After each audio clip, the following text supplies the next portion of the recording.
Estimados amigos, muy buenas tardes. Permítanme presentarme, mi nombre es Alan Emilio Matos, forma parte de acá de la Corporación Perú Contable y en esta oportunidad me he encargado una misión que es bastante trascendente. ¿Por qué? Porque obviamente vamos a tratar de integrar todos los conocimientos que seguramente ustedes han venido interiorizando y también investigando para efectos de que puedan desarrollar una preparación más, vamos a decir, más efectiva respecto a los exámenes que viene desarrollando SUNAT. Obviamente, esta es una parte expositiva en la cual obviamente vamos a apuntar los puntos más principales que ellos vienen tomando en la mayoría de los exámenes, considerando obviamente los recientes que han venido desarrollando y también algunas otras apuntes que nosotros también queremos señalar. No obstante que en esta también, como creo que sí tenemos los correos electrónicos de ustedes, vamos a también a buscar una coordinación para efectos de que no solamente acabe el día de hoy, sino que también les vamos a enviar algunas, aparte del balotario que seguramente ya les deben haber enviado electrónicamente, adicionalmente a estas diapositivas, también en ese caso una especie de modelos de exámenes para que puedan ustedes ir ensayando en su casa y después obviamente que darle un tiempo que ustedes lo desarrollen y después le enviamos el solucionario detallándole las preguntas. Sin perjuicio que ahora también le vamos a ir ensayando más o menos algunas alternativas que muchos de nosotros hemos podido percibir y hemos podido obtener a través de una especie de encuesta con varios amigos y conocidos que trabajan en SUNAT. Quien les hable, yo soy un ex trabajador de SUNAT y que obviamente hemos podido obtener porque obviamente el examen de SUNAT varía dependiendo en este caso a cuál rubro tú postules en ese caso. Sin embargo, muchas veces los exámenes de conocimientos y los técnicos se vienen repitiendo también bastante. Y ojo, no es una repetición similar a una prueba universitaria, sino sobre todo lo que involucra en ese caso interiorizar conocimientos que son esenciales para efectos de que pueden estar o se puede percibir que están capacitados directamente para el puesto. Es por ello que nosotros hemos querido mostrar este detalle. Bueno, este es un crédito personal solamente, pero empezar a señalar que obviamente la administración tributaria, cuando tú empiezas a postular, te va a pedir que tú dirimas en ese caso. ¿Qué cosa es la SUNAT? Es obviamente que es un órgano técnico, no es un órgano jurídico. El órgano jurídico viene a ser el Tribunal Fiscal, que es el órgano jurídico del Ministerio de Economía y Finanzas. Y ojo, que si bien la SUNAT está adscrita al Ministerio de Economía y Finanzas, no depende exclusivamente del Ministerio de Economía y Finanzas. ¿Por qué? Porque tiene personería jurídica de derecho público y tiene un patrimonio propio y goza de autonomía funcional, técnica, económica, financiera, presupuestal y administrativa respecto al Ministerio de Economía y Finanzas. En otras palabras, inclusive la SUNAT es la que le permite sostenerse al Ministerio de Economía y no al revés. Si bien en ese caso es cierto que la SUNAT en ese caso muchas veces es llamada para reuniones de coordinación, pero con las, vamos a decir, con las unidades técnicas del Ministerio de Economía y Finanzas. Y eso es relevante, ¿por qué? Porque, por ejemplo, SUNAT depende del Tribunal Fiscal, no depende, son entes totalmente separados, diferentes. El Tribunal Fiscal es parte del Ministerio de Economía y Finanzas, SUNAT no. Si bien en ese caso está adscrito, la adscripción lo hacen por partida presupuestaria. Es decir, SUNAT no depende o no está adscrito al paquete de salud, al paquete de transportes, al paquete de defensa, sino al paquete o al gabinete, vamos a decir, económico, que es lo lógico. En otras palabras, el jefe o el ministro de Economía y Finanzas no es el que le da las órdenes a SUNAT, sino SUNAT es un órgano que, si bien forma parte del Estado, puede muchas veces discrepar de lo que señala el Ministerio de Economía y Finanzas. Y es por eso que ustedes conocen que a nivel tributario, si bien SUNAT tiene una posición, el Ministerio de Economía y Finanzas a través del Tribunal Fiscal tiene o puede establecer una opinión diferente.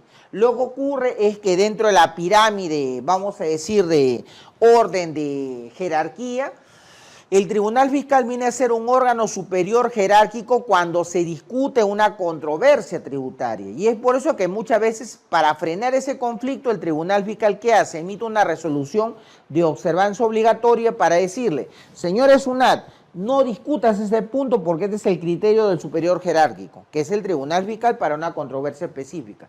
Y es por ello que para emitirse esa resolución tiene que haber un consenso entre los vocales o una votación por una mayoría, vamos a decir, entre los vocales del tribunal fiscal que discuten ese tema. Por lo tanto, no es un mismo ente.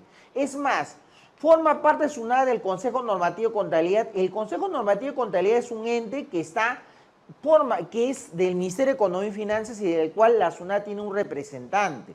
Este Consejo Normativo de Contabilidad es un ente que permite adoptar e interiorizar al Perú las normas internacionales de información financiera, NIC, SIC, CINIF, y lo que hace SUNAT es presenta su parecer o su opinión para efectos de poder conocer cuál es el efecto que podría tener ante una controversia tributaria. Porque es cierto, en el tema tributario partimos de lo contable financiero y sobre esa presentación y declaración tributaria recién vamos a armonizar con la parte tributaria. Por lo tanto, si se le da un tratamiento contable a una operación, cuando después vayamos a presentar la declaración tributaria hay que ver el efecto, si va a afectar para el periodo inmediato o puede generar una diferencia temporal con repercusión para periodos siguientes. Entonces, la SUNAT es competente, ¿para qué? Para administrar tributos internos, no administra tributos municipales, no lo hace. ¿Por qué? Porque la SUNAT tiene la potestad y tiene la competencia que le establece claramente el Código Tributario. Ese es el párrafo del artículo 59 del Código Tributario que dice: SUNAT, tú eres competente para que administres tributos y de los derechos arancelarios que tiene que pagar el contribuyente, así como para realizar las actuaciones y procedimientos que corresponda llevar a cabo a efecto de prestar y solicitar la asistencia administrativa mutua en materia tributaria. Esta última parte recién ha sido incorporada hace un par de años. ¿Y por qué? Porque la asistencia administrativa mutua permite en ese caso que las administraciones a nivel internacional pueden colaborar para efectos de tener un cruce de información y abastecerse, vamos a decir, de medios probatorios. Entonces, SUNAT es la que obviamente va a facilitar esa información a otras entidades o gobiernos, en este caso, diferentes al nuestro, en este caso. Es la que centraliza esa información. Entonces, ¿SUNAT resuelve en segundo grado? No, SUNAT es primera instancia. Cuando tú tienes una controversia con SUNAT, SUNAT tiene que emitir un acto administrativo. Este acto administrativo es conocido como una resolución. Resolución, que es un documento oficializado que tiene un código. Tu resolución, por ejemplo, con tu número de expediente, y que SUNAT empieza a detallar cuál ha sido la controversia, el tema en duda y qué es lo que ha resuelto. O sea, resuelve. Y puede resolver diferentes cosas. Lo importante que es que SUNAT siempre tiene que describir las situaciones de hecho y de derecho. ¿Qué es lo que ha pasado?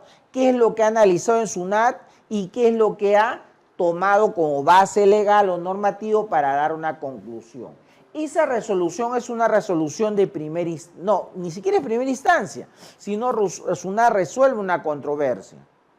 Y eso, ¿cómo se conoce? Puede ser a través de las resoluciones de oficinas zonales o las resoluciones de determinación cuando hay una controversia tributaria.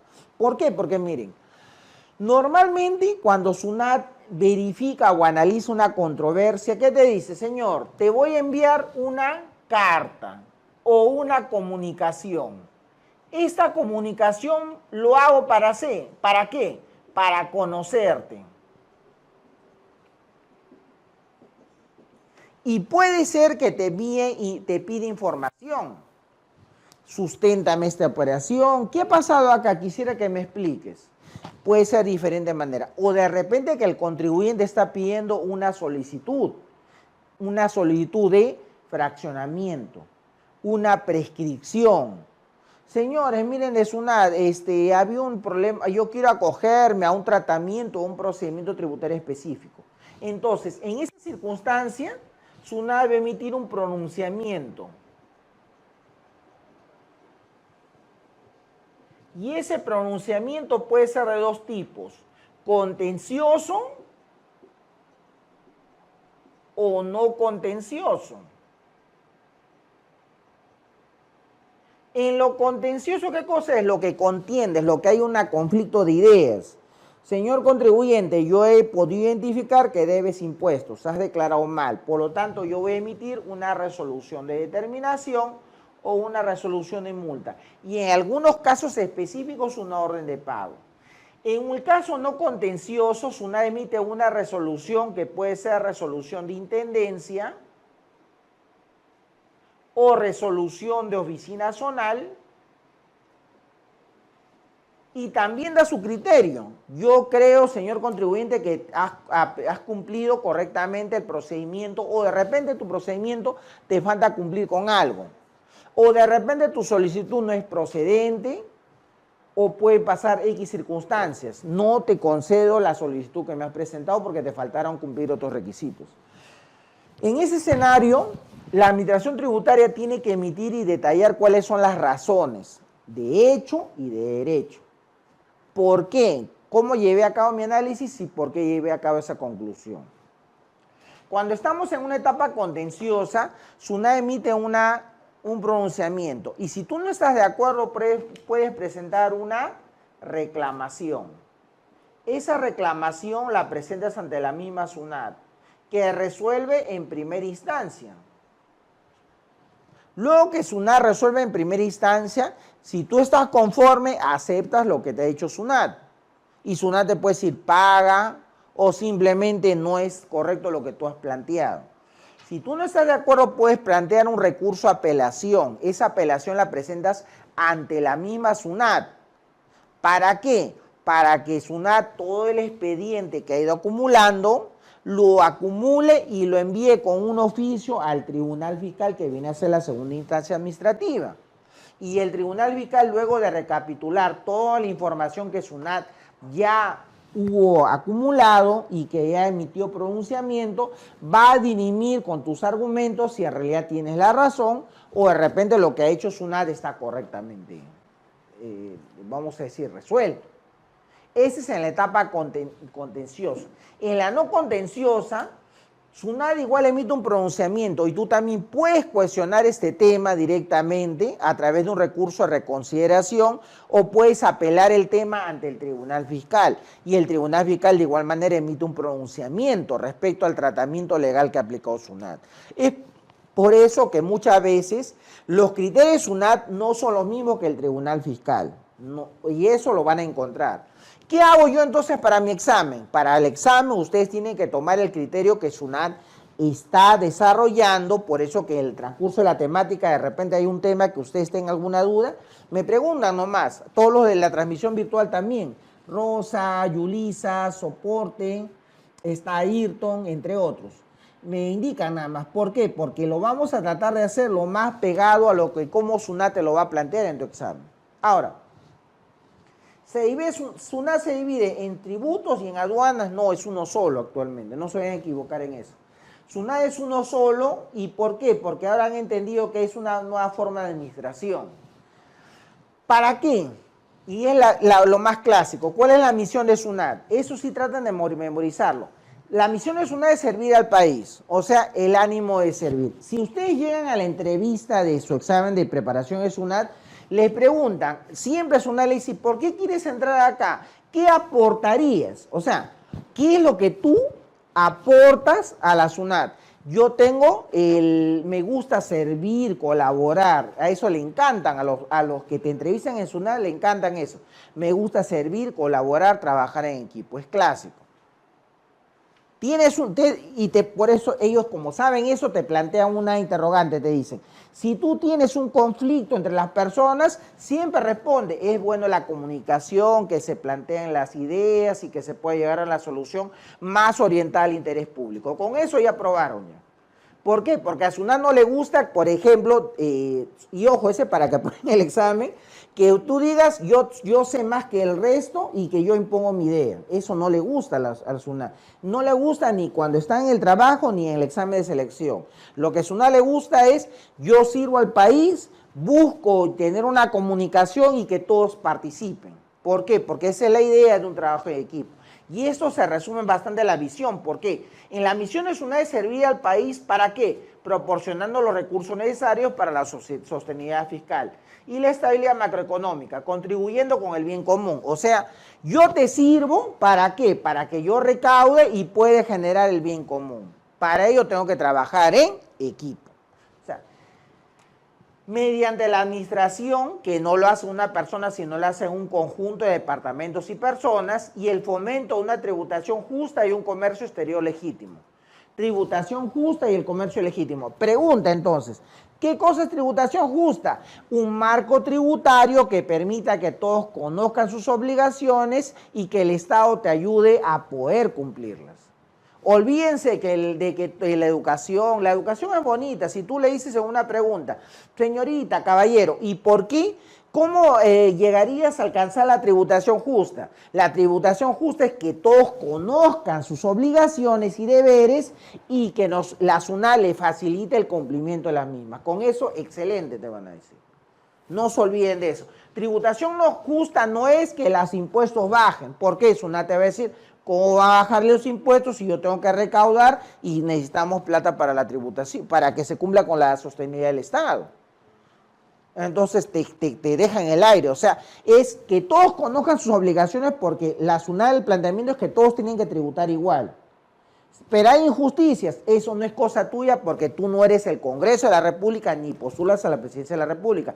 Tú eres el órgano técnico que te vas a encargar de recaudar, administrar esa recaudación y permitir que se distribuya la riqueza para una tributación justa y un comercio legítimo. ¿Por qué? El comercio legítimo implica que los procedimientos sean claros, el comercio se dinamice y obviamente se permitan cumplir con las obligaciones que existen.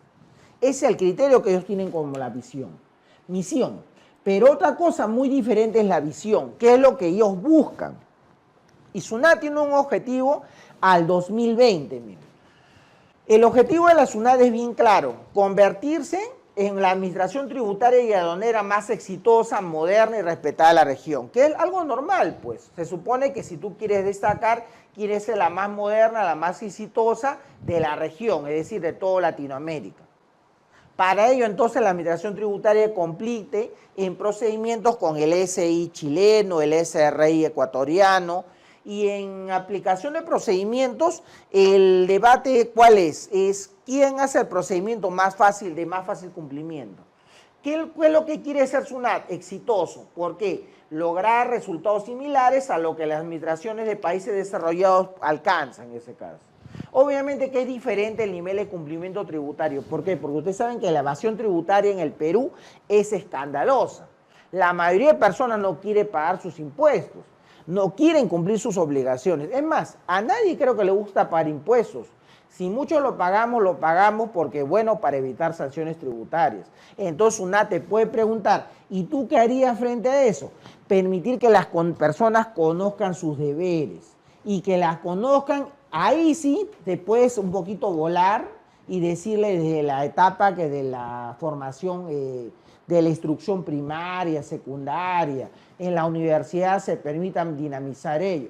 Si SUNAT te dice, ¿y tú crees que SUNAT está cumpliendo eso? Tú le dices que sí. ¿Por qué? Porque SUNAT sí viene dando charlas a las universidades, a los estudiantes de secundaria, por ejemplo. O sea, un poquito ahí sí tipo, tendrías que ser un poquito más sobón o sobona en ese caso. ¿Tú crees que SUNAT está cumpliendo eso? O sea, ¿cómo tú percibes? ¿Para qué? Porque como SUNAT quiere ser exitoso, entonces tú tienes que percibir que tú tienes esa proactividad que quieres ingresar allá mismo. Por eso que ese tema es bastante relevante. SUNAT quiere ser exitosa, quiere llegar a niveles de países desarrollados. Eso es un poco difícil, pero la SUNAT busca eso poco a poco con las limitaciones que a veces tiene. Y quiere ser moderna. ¿Por qué? Porque quiere utilizar tecnología, procedimientos avanzados y sobre todo quiere ser respetada. ¿Pero por quién? No le he resaltado eso, ¿por qué? Porque el respeto que busca SUNAT es hacia sus propios trabajadores, hacia los contribuyentes, hacia el propio Estado y frente a terceros que cualquier percibe el marco tributario. Ahora, alcanzar eso es una visión que ellos tienen a futuro.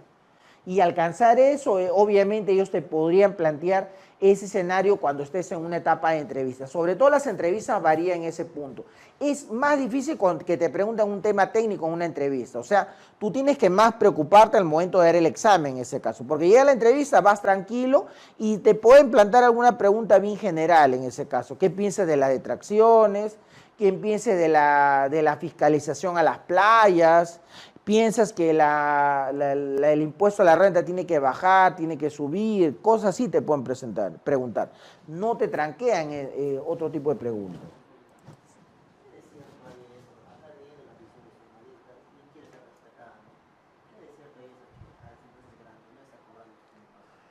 Lo que pasa es que es otro detalle, miren, y ese es relevante, porque eso les pueden preguntar en una entrevista. ¿Qué piensa de eso, que SUNAT no le cobra a las empresas grandes? ¿O qué piensa de esa noticia, que es bien rumorada, de que SUNAT, por ejemplo, que el Congreso de la República le ha exonerado de impuestos a LAM, por ejemplo? SUNAT, obviamente, tú tienes que ponerte en planteamiento que para la percepción del funcionario SUNAT, ellos son técnicos. Lo que haga el gobierno central o el Congreso, ellos simplemente son reactivos. Yo reacciono a la orden que me dan mis superiores, porque yo soy órgano técnico. Yo recaudo en función de lo que yo puedo. Entonces, ¿qué es lo que pasa en ese escenario? SUNAT te dice, no es que yo no le fiscalice a las empresas grandes. Lo que pasa es que las empresas grandes impugnan sus expedientes en sede administrativa, tribunal fiscal, y luego los judicializan ante el Poder Judicial buscando no pagar en los impuestos o discutir un tema. Entonces, SUNAT lo que te puede plantear no es que yo no quiero cobrarles, sino que cuando yo quiero cobrarles, tengo la limitación que tengo que esperar que resuelva el tribunal fiscal. Y cuando resuelve el tribunal fiscal yo podría cobrar, pero ¿qué es lo que pasa? El contribuyente, una vez que le notifica la resolución del tribunal fiscal, el contribuyente tiene que ir corriendo donde el juez y decirle, señor juez, yo estoy presentando mi demanda, tengo 3 meses, pero como SUNAT ya me notificó mi resolución el tribunal fiscal ya me notificó la resolución que resuelve la controversia, si SUNAT me notifica una resolución de cobranza coactiva, yo tengo 7 días hábiles para pagarla. En 7 días yo no voy a conseguir la plata. Y este es un tema que yo lo quiero discutir judicialmente porque usted es el juez todopoderoso. Por favor, suspenda la ejecución de esa resolución y por favor, que SUNAT no me cobre hasta que el Poder Judicial no lo resuelva. Esa estrategia a los contribuyentes le ha funcionado a Telefónica del Perú y a las empresas grandotas. Por eso que al empresario, vamos a decirle pequeño, que no tiene esos recursos, que no tiene esa destreza, vamos a decir, legal, o ese asesoramiento tributario legal, muchas veces tiene que pagar su plata antes de impugnando o no impugnando, y obviamente las empresas grandes que sí tienen todo ese equipo de asesoramiento, dilatan el pago de sus tributos. Y lo dilatan hasta que lo resuelta, porque por ejemplo, miren, en el caso de la minera Cerro Verde utilizó esa estrategia y buscó como sea dilatar el caso, pero Cerro Verde perdió su caso ante la Corte Suprema. Ahora, la controversia de Cerro Verde, miren, era del periodo 2004, y la controversia recién se ha resuelto en el 2017, miren. SUNAT fiscalizó Cerro Verde en el 2008, si no me equivoco, antes que prescriba. Y el caso empezó a impugnarse mientras discutieron, acabó la fiscalización en 2009. Miren, del 2009 al 2017 han pasado 8 años para que recién se resuelva el caso en la Corte Suprema. Y en la Corte Suprema obviamente se cerró el tema. Y entonces una vez que resolvió la Corte Suprema dije, ya tienes que cobrar. ¿Qué hizo Cerro Verde? Se reunió con SUNAT y le dijo, mire, yo tengo que pagar 400 millones de soles. No tengo 400 millones, tengo 200. Si quieren, voy a pagar ahorita 200 y los otros 200, espérame un par de meses para poder pagar. Y así han negociado. SUNAT dijo ya, paga tus 200 soles, acá está la cuenta. Transferencia electrónica, paga 200 millones, ¿ya? Y los otros 200 millones, ya te vamos a dar unas cómodas cuotas para que los pagues. Sí, Cerro Verde contento firmó y está pagando sus cuotas todavía. Claro, pero no necesariamente, lo que pasa es que cuando ya está impugnada, la deuda ya no podría prescribir en ese caso. Entonces, lo que pasa es que el mecanismo de la prescripción funciona de otra manera. pero lo que hacen las empresas es buscan cualquier estrategia para dilatar la controversia, que todo se resuelva, vamos a decir, que nadie se entere. Entonces, ahí se genera la controversia tributaria por lo general. Son temas obviamente que procesales que afectan obviamente y que a la perspectiva de la población de la calle, la población o el empresario que no conoce ese tema te dice, oye, ¿por qué a mí SUNAT me cobra y por qué esa empresa grandota no paga? Entonces, en esa perspectiva tú tienes que ensayar tu respuesta y decir que obviamente SUNAT es el órgano técnico que fiscaliza, determina, pero la resolución de la controversia, eso ya es un tema que SUNAT, a través de su procuraduría, que son sus abogados judiciales o administrativos, debate el tema del Tribunal Fiscal y después ante el Poder Judicial. Yo les comento ese de Cerro Verde porque yo me peleo con Cerro Verde. Es más, bueno, pero a mí no me dieron ni un solo honorario de éxito, pero... Pero yo he visto el caso hasta antes de la Corte Suprema, en ese caso. No, yo le ganaba a Cerro Verde en la Corte Superior. Y obviamente, imagínense que el Cerro Verde iba con su equipo de 40 abogados. Nosotros íbamos unos 5 o 6 que veíamos el caso. Más los abogados de Arequipa, que como es contribuyente de Arequipa, la gente de Arequipa iba con su equipo técnico, nosotros íbamos con nuestro equipo y íbamos a pelear el caso. Al final teníamos que sustentar 1 o 2 personas. Tuve que sustentar yo con el abogado de la Intendencia Regional de Arequipa, y nos tuvimos que agarrar boca a boca con el abogado de Cerro Verde, que peleaba su honorario de éxito del 10% de 400 millones de soles. O sea, ellos pelean 400 millones y nosotros que nos iban a reembolsar el pasaje. Y bueno, por ahí nos sobró para una gaseosa, pero ya pues eso, imagínense, bueno. O sea, no hay igualdad de armas. Por eso que miren, SUNAT, ¿cuáles son sus principios?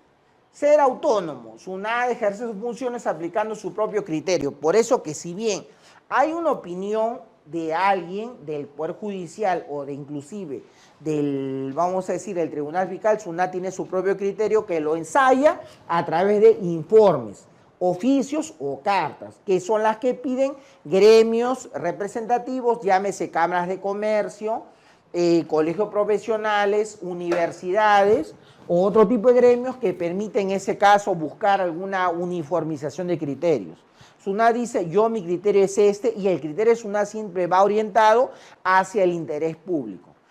Mi interés es el público, por lo tanto yo resuelvo independientemente de cualquier otro criterio. Y ahí viene una primera pregunta, miren. Me llamó ayer un amigo de Padre Dios y me dice, Alan, SUNAT emitió un informe que es el 030-2017-SUNAT. Y en ese informe SUNAT indica que, por ejemplo, para efectos de del crédito fiscal, es necesario también conservar, ahora con esta novedad de los comprobantes de pago electrónico, los archivos, libros y comprobantes electrónicos, los archivos en formato XLMS, XMS, ¿no? XMS me dijo. XMS, bueno, es lo mismo. Y me dice, ¿por qué? Porque he visto, me dice en internet, que una persona ha colgado un informe y que le revela que efectivamente va por esa base. Lo que pasa, le digo, es que hay un detalle. SUNAT, ¿qué te dice? SUNAT te dice que para que tú tengas derecho al crédito fiscal, la norma del IGB te dice que tú tienes que cumplir los requisitos que establece el reglamento de comprobante de pago. Y dentro de la normatividad del reglamento de comprobante de pago te dice que el contribuyente tiene que conservar estos archivos, TXT, XMLS, XLS. Por lo tanto, SUNAT interpreta que como tú tienes el deber de conservar esos archivos de soporte, entonces es un requisito necesario para tener derecho al crédito fiscal. Pero ojo, es una interpretación de SUNAT. Evidentemente que cuando estás ante una controversia, SUNAT te podría plantear ese escenario. Pero si tú ya, digamos, ensayas una defensa como contribuyente, tendrías que decirle, señor, eso no es un requisito sustancial, y dentro de los requisitos formales simplemente es un deber de conservación, pero no limita la utilización del crédito fiscal. Pero miren, ahí hay dos posiciones diferentes. El Tribunal Fiscal te dice, para que tengas derecho al crédito fiscal, cumple la ley. Y la ley te dice requisitos sustanciales en el artículo 18 de la ley del IGB y los formales en el artículo 19 de la ley del IGB. Pero Esos archivos de soporte es un deber de conservación para que se permita conocer que has cumplido con el marco de comprobantes electrónicos, pero no es una normativa tan trascendente para efectos del crédito fiscal del IGB. Entonces, pero Sunat dice, no, pero yo lo interpreté de esa manera. O sea, vemos la diferencia de posiciones. O sea, para Sunat eso sí puede ser un requisito dentro del marco del reglamento de comprobante de pago. Si eventualmente a ustedes les pudieran una pregunta, ustedes obviamente saben que en una controversia tributaria contra Sunat, si ustedes están debatiendo ese tema, una fiscalización contra Sunat, tendría que decir que no es un requisito ni sustancial ni formal. Pero en un examen de Sunat, si Sunat le pone, es necesario conservar los archivos, Sunat le tiene que poner conservar, guardar, y tiene que ponerle dentro del reglamento de comprobante de pago, marquen que sí. ¿Por qué? Porque es una interpretación que Sunat tiene ya con un informe. Por eso que cuando Sunat habla de autonomía como principio, dice, mira, yo tengo mi propio criterio y ahí yo no tengo nada que ver con que el Tribunal Fiscal o Perú Contable o Alan Matos diga otra cosa. Alan Matos es una cosa, él ha trabajado con nosotros, pero lo que él diga ya no nos interesa. Por ejemplo, algo así.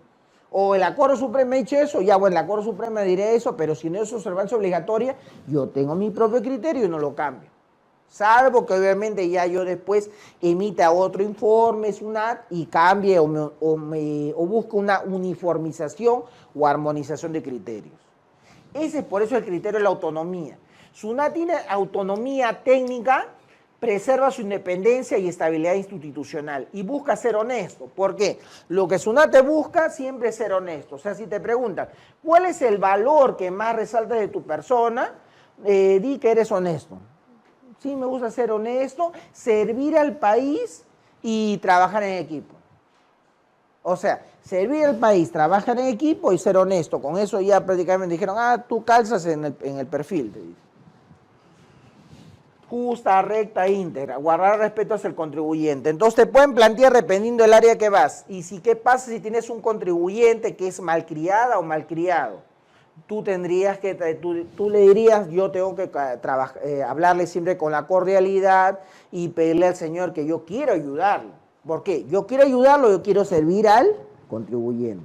Y tratar de hacerle entender. Y si el Señor no te entiende, seguir tratando de tratarlo con la amabilidad y que siempre lo quiero servir y que lo quiero ayudar. Que tu misión es ayudarlo. Y te demora un tiempo, claro, un tiempo, yo me demoro, converso con el Señor, y si de repente para el Señor es más fácil, podría llamar a mi supervisor y decirle que para que pueda contrastar ideas, los vamos a servir para que podamos él tener un criterio más claro. ¿Por qué? Porque los entrevistadores son esos, o sea, primero te clavan la mirada, te miran de pies a cabeza, pero no lo hacen de mala fe, sino lo hacen para que uno ponerlo nervioso. A mí ya me habían dicho eso. Yo participé en 3 exámenes de Sunat, uno para el CAT de Sunat, otro para asistente de orientación, que estuvo un tiempo porque entré al CAT de Sunat, y después para la que es la Procuraduría. Bueno, en la Procuraduría, como nos tuvieron que hacer como 4 exámenes, o sea, participé en 4, pues, o sea, 3 más 4 en 7. Eso, el examen, obviamente yo conozco eso, pero vienen mis amigos que están en otras áreas, por eso que le hemos ido escarbando, investigando estas preguntas. Ahora, el compromiso, obviamente el carácter de singular de Sunat como entidad, busca en ese caso porque que se obtengan recursos para el Estado y promover la competitividad y protección de la sociedad en ese caso. Ahora, profesionalismo, que es un tema evidente. Sunat busca ser profesional, tener un capital humano que se oriente a eso. Por eso Sunat te capacita, te manda a capacitar o te incentiva a eso siempre.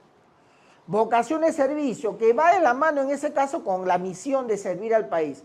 La vocación de servicio, ¿cuál es una característica, un principio importante que considera de Sunat? La vocación de servicio.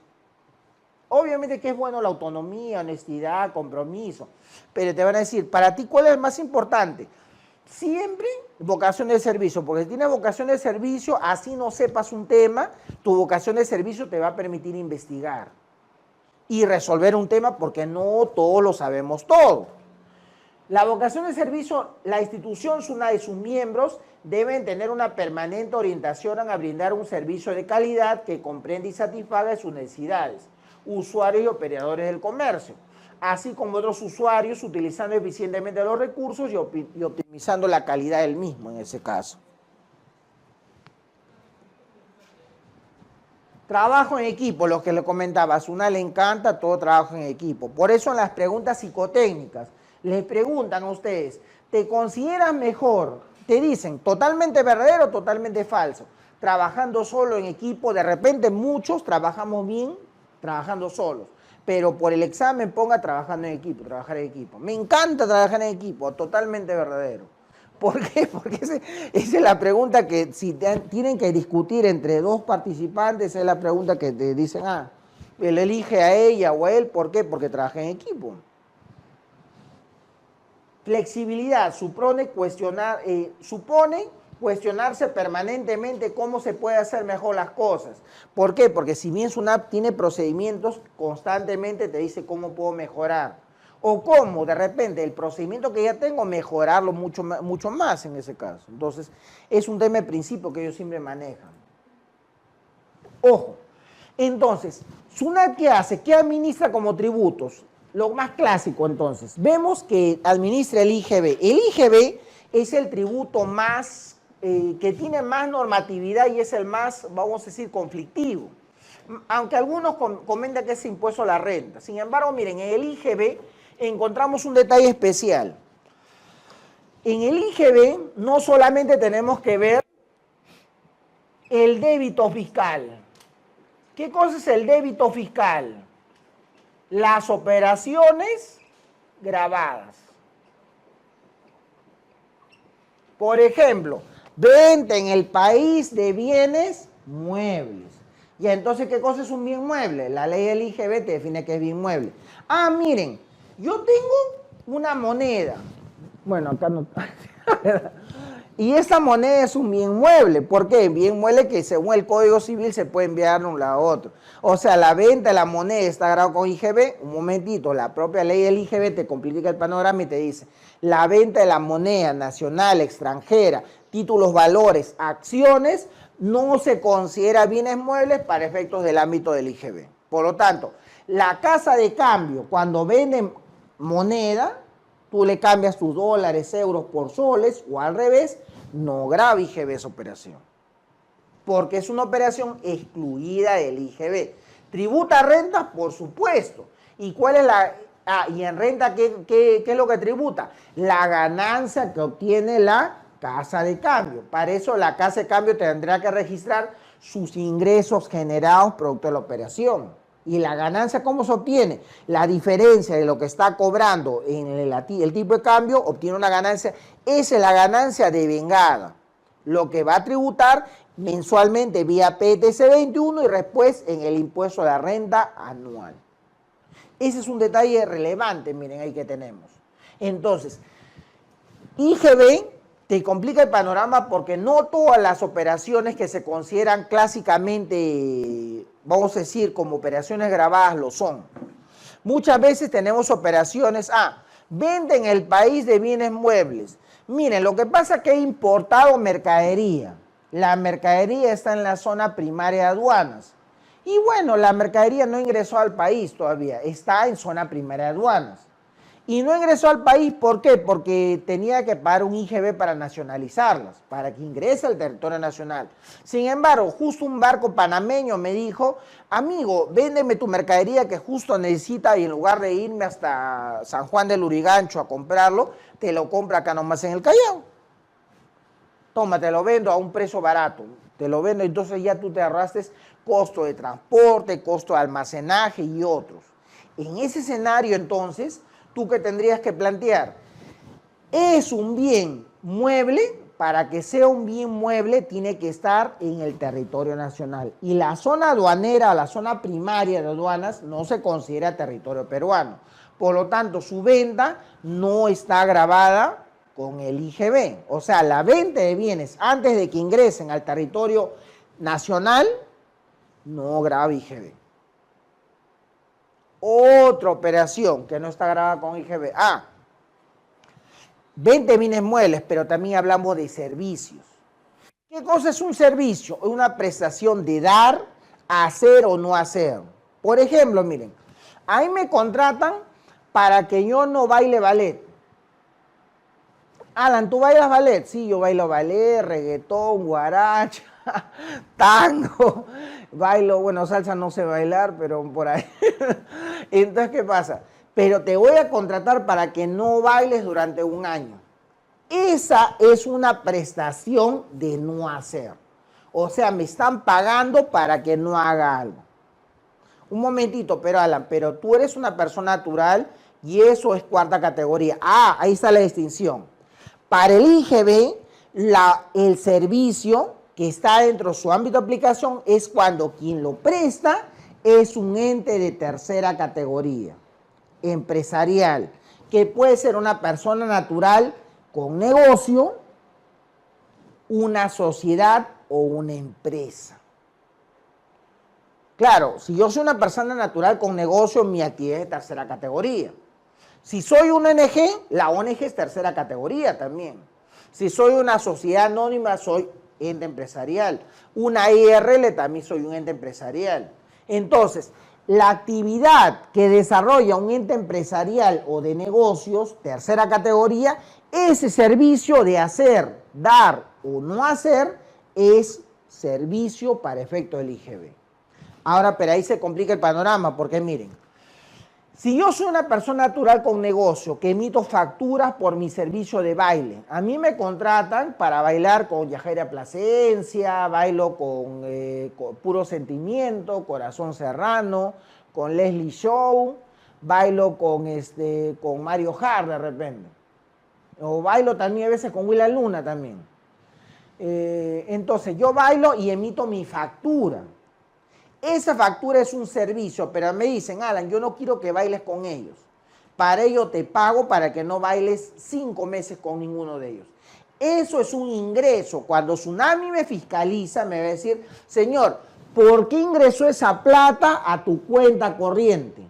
O a tu cuenta, a tu caja.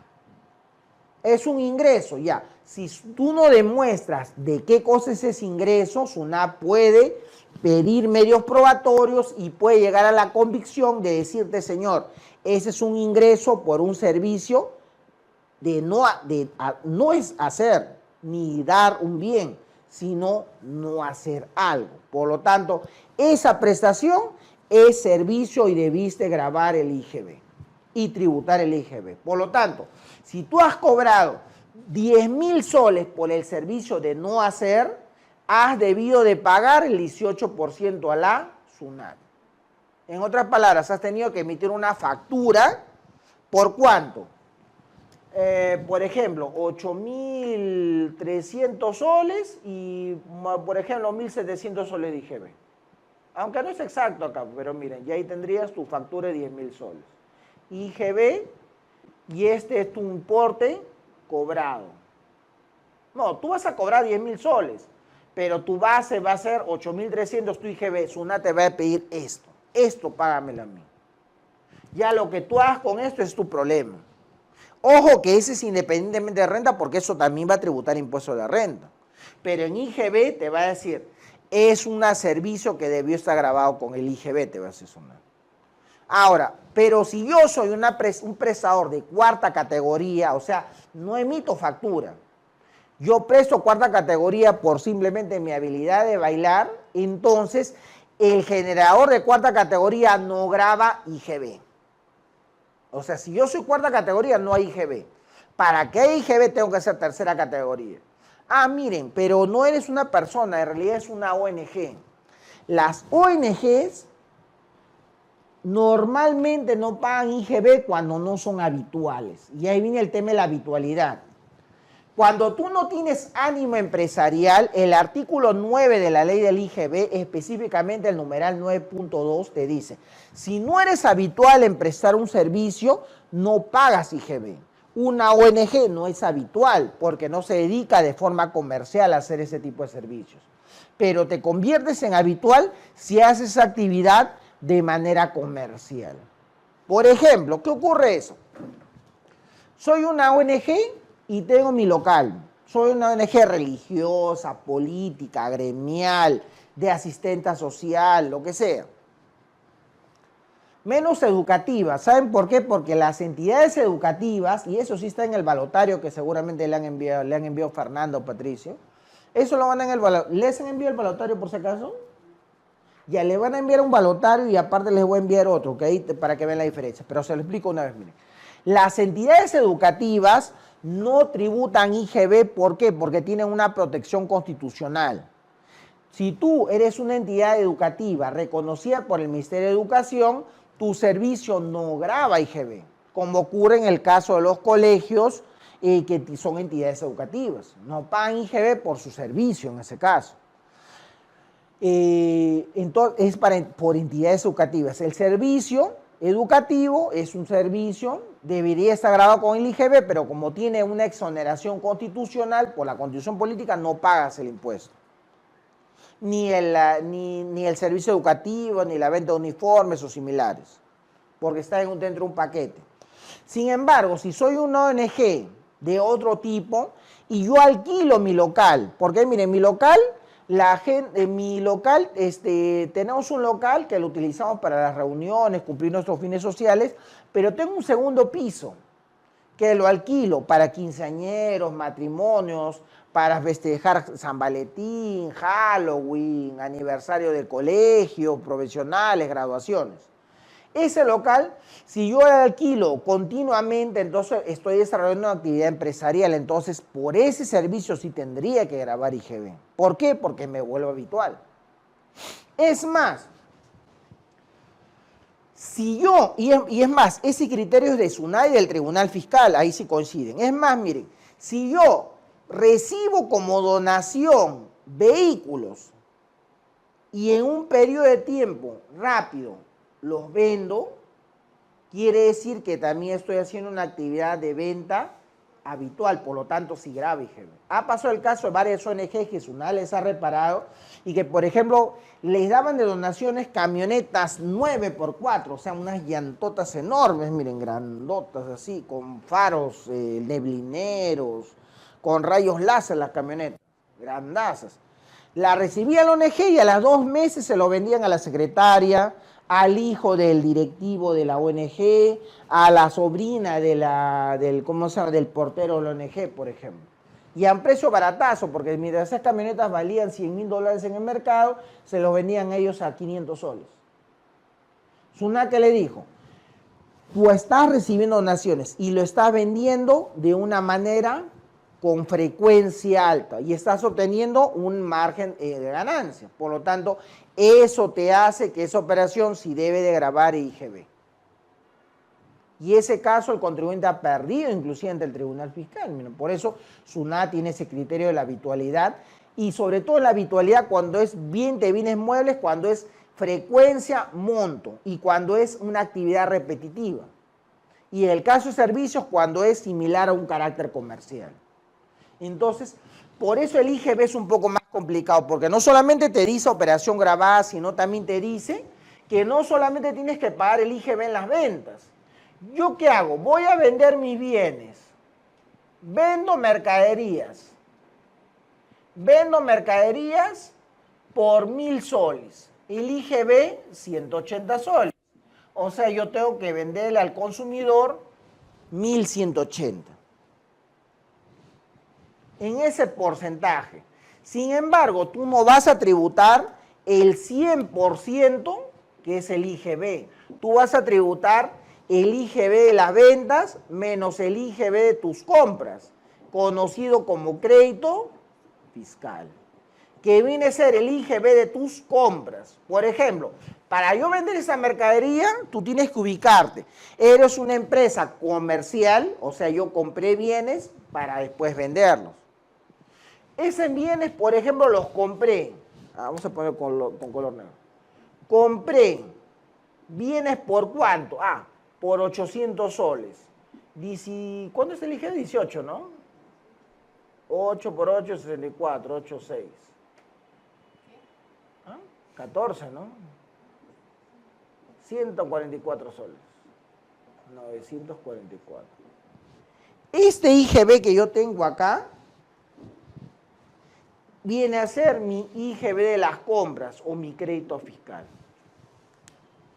Por lo tanto, yo en mi PTS 21 y ahora se llaman mis declaraciones y pagos, nuevo mecanismo, plataforma ESUNAT que está mostrando, ¿qué va a hacer? Que tú vas a presentar tus operaciones grabadas y tu IGB y tu crédito fiscal.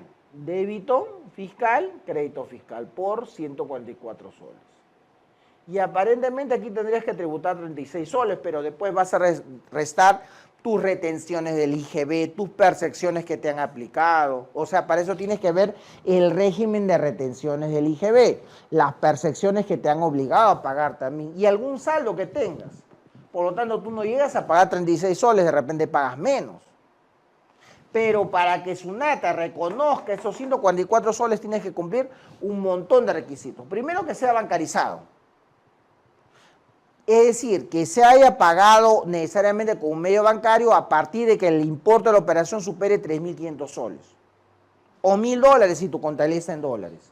Además, que esta compra se destine para una operación grabada con IGB. Y sí se cumple porque, miren, en este caso yo compro bienes que se van a vender. O sea, la venta de esos bienes está grabada con IGB, cumplen los dos requisitos sustanciales. Además de la bancarización. Y vienen los formales. La anotación del comprobante en el registro de compras, los 12 meses, que esté identificada la operación, entre otros. Y viene la detracción, porque puede ser que para hacer esta operación de compra, tú has tenido que pagar una detracción. Es decir, hacer un depósito de la detracción al vendedor que te vendió estos bienes, para que después tú los vendas.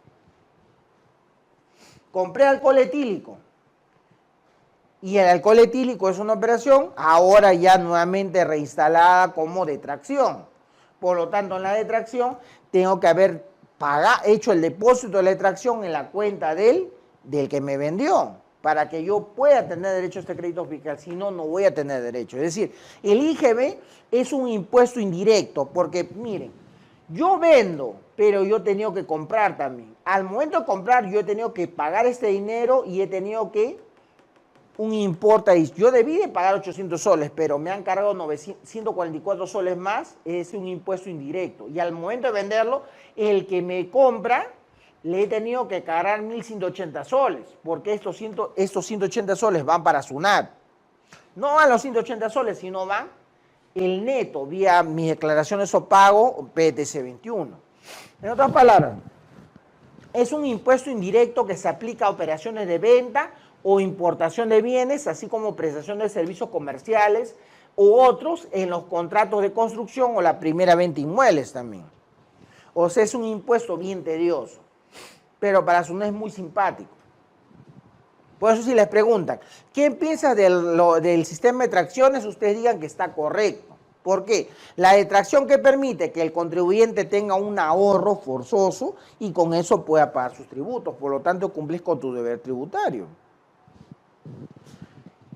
Y el otro tributo que administra SUNAT es el impuesto a la renta, que se aplica a la ganancia, al trabajo y a la aplicación conjunta de ambos. El impuesto a la renta es un impuesto complejo. ¿Por qué? Porque tiene bastante vinculación con las normas de contabilidad.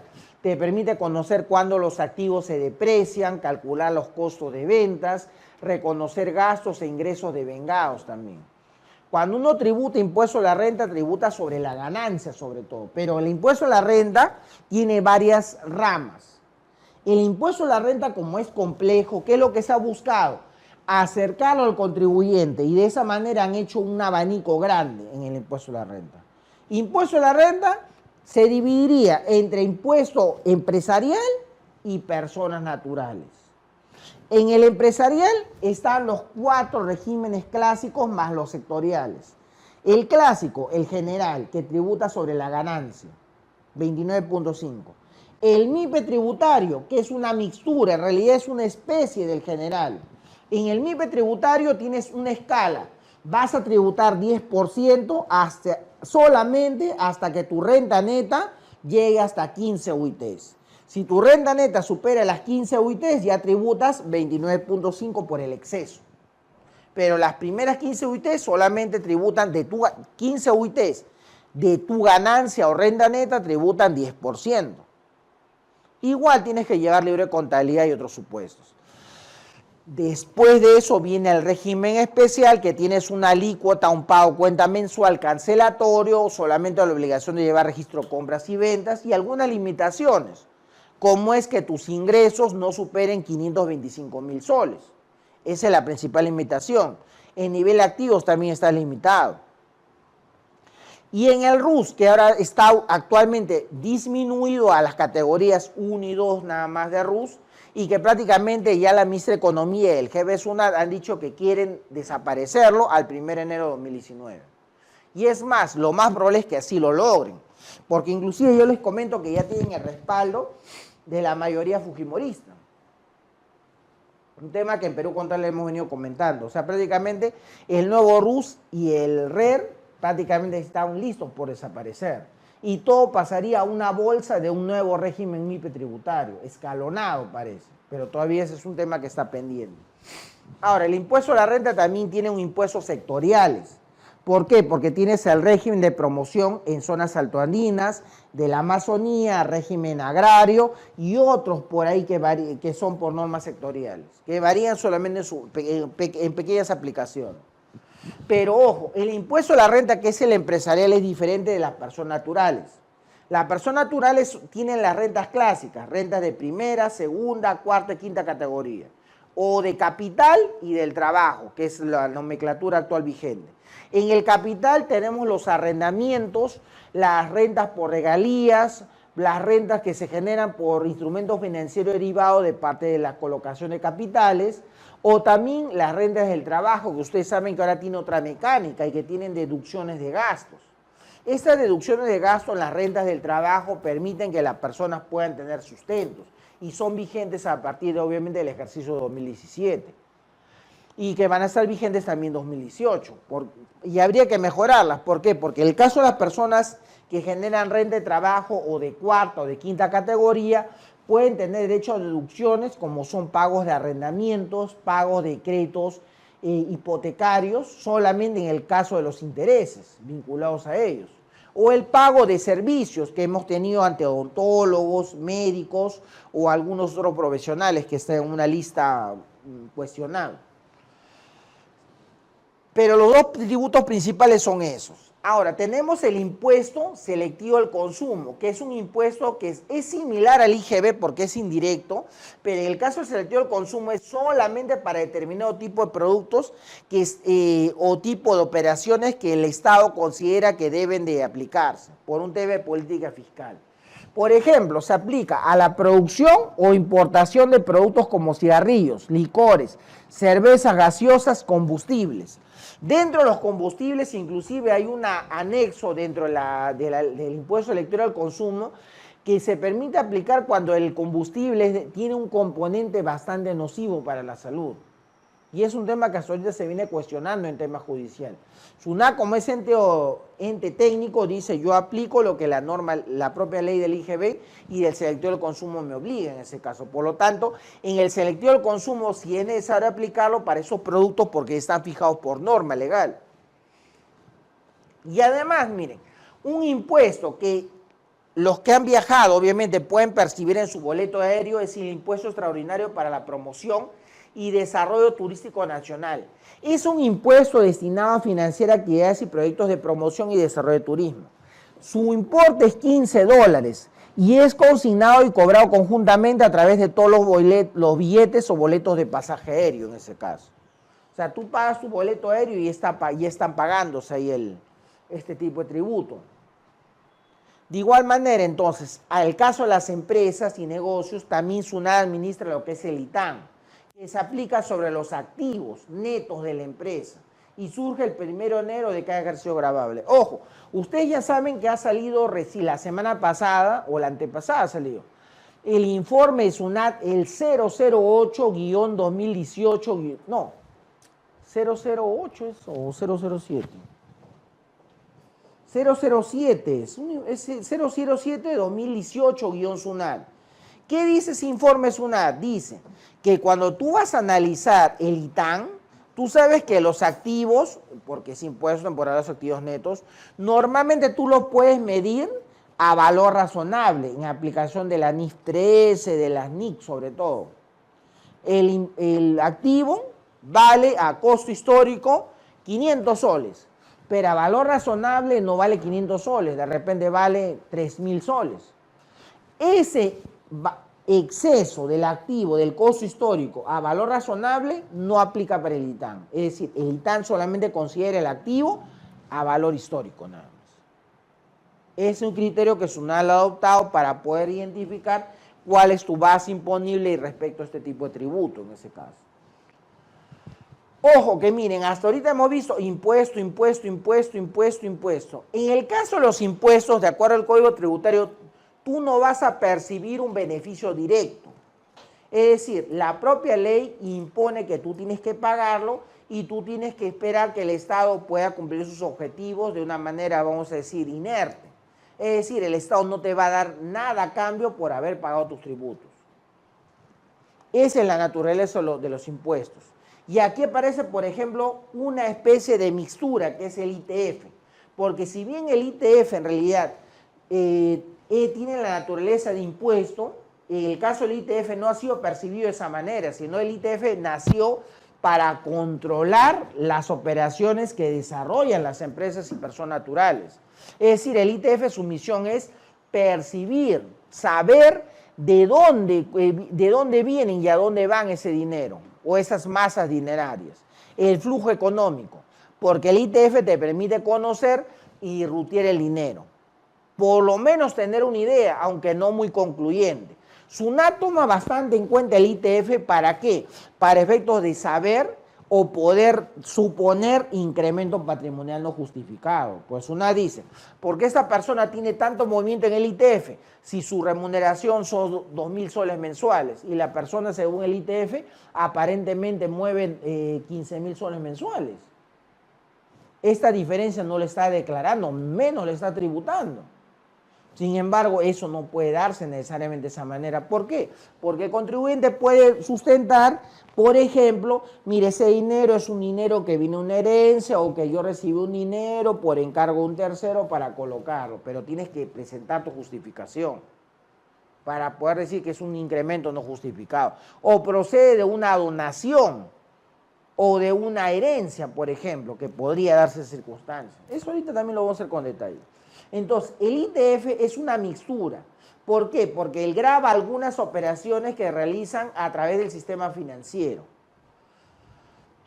Es un tributo con una alícuota bien reducida, pero que podría ser inclusive menor, porque en realidad el objetivo no es que SUNAT recaude a través de eso. Su objetivo no es recaudar a través del ITF. Por eso que muchas personas lo han criticado y lo siguen criticando en las varias investigaciones universitarias. Y en principio, entonces, nos vamos a lo que es el escenario del tributo. El tributo ustedes lo pueden definir de cualquier manera. Pueden tomar su propia definición como una prestación obligatoria hacia el Estado, un cumplimiento de deberes a través de una masa monetaria, el pago de una obligación con el fisco, como sea. Pero clásicamente el Código Tributario nos dice los tributos se clasifican en tres: impuesto, contribución y tasa. El impuesto, como hemos visto, que el Estado no te da nada a cambio. O sea, tú pagas y es un pago que no te genera contraprestación directa. En la contribución es diferente, porque la contribución es un tributo que es una obligación cuyo hecho generador es derivado de una obra pública o de actividades estatales. Hay una obra pública o una actividad estatal, entonces tú tienes que pagar esa contribución para que se pueda cumplir con ello. Es decir, tú vas a poder saber que eso no va a ser exclusivo tuyo, sino vas a poder saber que el Estado con eso lo ha direccionado para cumplir o hacer algo específico. Esa es la contribución. O sea, tú ves a dónde va el dinero, pero eso no es que te van a dar a ti algo a cambio, pero dista obviamente del impuesto porque tú pagas el impuesto y se supone que tú sabes que va al Estado, al Tesoro Público, y que se supone que con eso pagan a los congresistas, le pagan sus canastas a los congresistas, a los ministros, para que ellos puedan cumplir sus sueños, sus ilusiones. y irse a la playa, entre otros. Pero en la contribución es otra cosa, porque tú sabes que estás pagando y está delimitada cuál es la obra pública que se va a hacer o la actividad estatal. Y en la tasa sí es diferente porque tú la tasa la pagas y tú sabes que te estás pagando por algo que te vas a recibir. Estoy pagando la tasa para un arbitrio, para que la basura recoja la basura en la calle, para que venga el serenajo, por ejemplo. Estoy pagando la tasa ¿para qué? Es individualizada. Para tener un derecho ¿a qué? A la prestación de un servicio administrativo público o el aprovechamiento de bienes públicos en ese caso. O la licencia de funcionamiento, por ejemplo, que se paga. También es para aprovechar particularmente algo que es sujeto a fiscalización, por ejemplo. Pero bien claro te dicen, no es tasa el pago que se recibe por un servicio de origen contractual. Es decir, si hay un servicio contractual que te puede prestar la municipalidad, eso no es tasa. Eso sí sería un precio y tendría que estar grabado con IGB, por ejemplo. Ahora, cuando yo pago entonces las regalías, la regalía no está en ninguna de las características. Ni la regalía minera, ni la regalía petrolera, ni regalía de otro tipo de similar. No está en esa categorización. Ah, y es más, el rendimiento de los tributos, al rendimiento, porque miren, cuando tú pagas un tributo, la entidad que te lo cobra, sobre todo en el caso, el caso de los rendimientos de los tributos distintos a los impuestos no debe tener un destino ajeno al de cubrir el costo de las obras o servicios. ¿Qué quiere decir? Que el Estado no puede decir, yo te voy a cobrar una contribución de 40 millones y divido entre todo el universo de contribuyentes. No, se supone cuánto va a costar la obra municipal, cuánto cuesta hacer ese castillo o ese puente. Entonces tiene que estar ya delimitado el costo y ese costo es el que después se va a dividir entre los contribuyentes. O sea, tú sabes que todo lo que vas a pagar tiene que ir a una bolsa específica para cubrir el costo de esa obra o de esa actividad estatal. No puede excederse. Si hubiera un exceso, se tiene que devolver al contribuyente. Es obligatorio. Igual la tasa te cobran porque más o menos se proyecta cuántas personas van a hacer uso de ese servicio. Por eso el arbitrio municipal depende de cuántos contribuyentes tenga tal municipalidad. Si tenemos tantos contribuyentes, prestar el servicio todo el año nos va a costar tanto, se divide y se prorratea entre la cantidad. Por eso varía todos los años. Inclusive también los derechos y las licencias, que uno no sabe cuánto va a ser, pero más o menos se proyecta cuánta es la cantidad de usuarios que van a tener que pagar o que van a requerir pagar un derecho o una licencia en ese caso. Entonces ahí recién se hace esa proporción. Y cualquier exceso se supone que tendría que devolverse en ese caso. Y nos hablan de las aportaciones de salud y a la ONP, que se rigen por las normas del Código Tributario, salvo que por su naturaleza requieran normas especiales. ¿Y eso por qué? Porque la SUNAT por encargo se encarga de administrar y cobrar la ONP y de salud, pero no es su función originaria. O sea, SUNAT no nació para eso, sino que por ser más eficiente hizo un convenio con el E-Salud, con la ONP y le trasladaron esas funciones a la SUNAT. Por eso es que lo hace SUNAT, pero no porque ellos quieran hacerlo. Es más, miren, otros tributos que administra la SUNAT. El impuesto especial a la minería, creada por una norma específica, que grava la utilidad obtenida por los sujetos de la actividad minera, producto de la venta de minerales metálicos. Minerales metálicos como el cobre, mineral metálico como el oro, mineral metálico como la plata. El impuesto especial a la minería. Obviamente los casinos y tragamonedas también tributan. Son los impuestos que gravan esta explotación de casinos y máquinas tragamonedas, y el cual se controla a través de un sistema cerrado o sistema Z también, que también obliga a que se puedan controlar cuál es la ganancia que está obteniendo ese casino y tragamoneda y que es supervisado por SUNAT, en línea inclusive. Ahora, aparecen los derechos arancelarios o al valor, en que son los derechos aplicados al valor de las mercancías que ingresan al país y contenidas en el arancel de aduanas. De igual manera, aparecen los derechos específicos, que son los derechos fijos aplicados a las mercancías de acuerdo a las cantidades específicas de impuestos por el gobierno.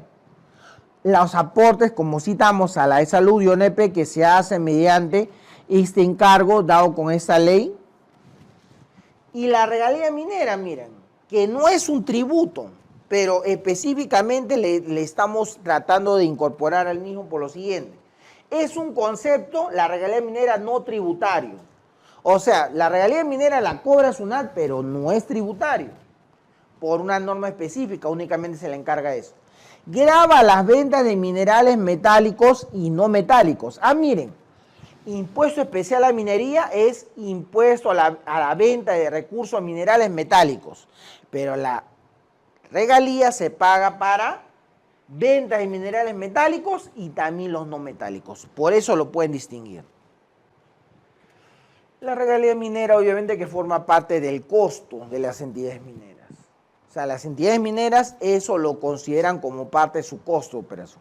Y miren, está el gravamen especial a la minería, o sea, hay un impuesto especial a la minería, regalía, y aparte está el gravamen especial a la minería, creado también con una ley específica, y que nos dice, el pago corresponde a la explotación de recursos naturales no renovables y que aplican a los sujetos de la actividad minera que hayan suscrito convenios con el Estado. Ahí se puede identificar su distinción, porque el cálculo no les van a preguntar.